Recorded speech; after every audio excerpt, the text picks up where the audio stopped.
But your initial listing is not your sentence for life. You can change it. Sure. Yeah.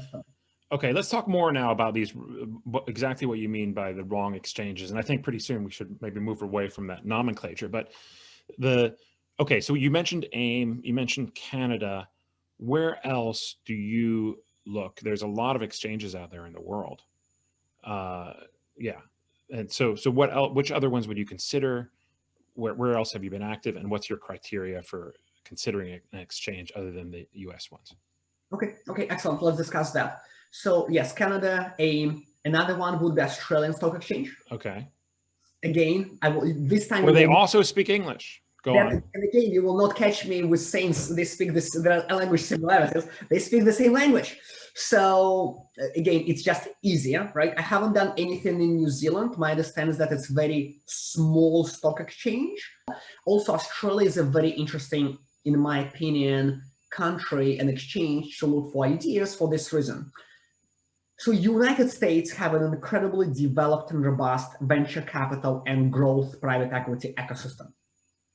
If you are a talented entrepreneur who has ambitions to build a great company and you started already building up a product, guess what? You will probably raise VC money. Now, not every country in the world has as robust ecosystem on the venture and private equity side as the United States.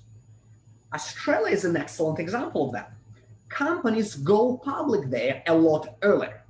Now, to be clear, I'm not talking about a startup with a PowerPoint deck and a beta version of a product. No, I'm talking about a company that already has paying customers, already has decent revenue size, maybe even already either on the verge of breaking even or maybe already profitable.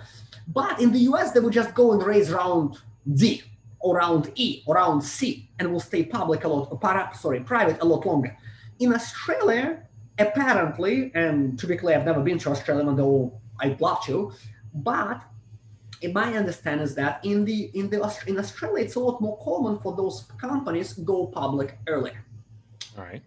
And Australia, while it's a huge country, it's relatively small market. So many Australian companies, especially in technology, they actually have global ambitions. And US, obviously, is a huge market. So many of them choose as the next destination for their product and their expansion, United States.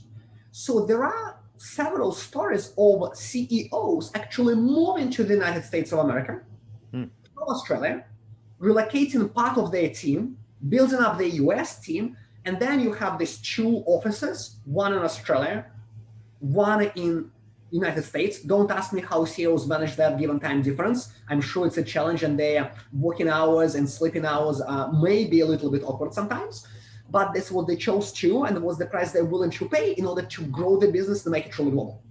So again, from that perspective, I think Australia for me is a very interesting hunting ground.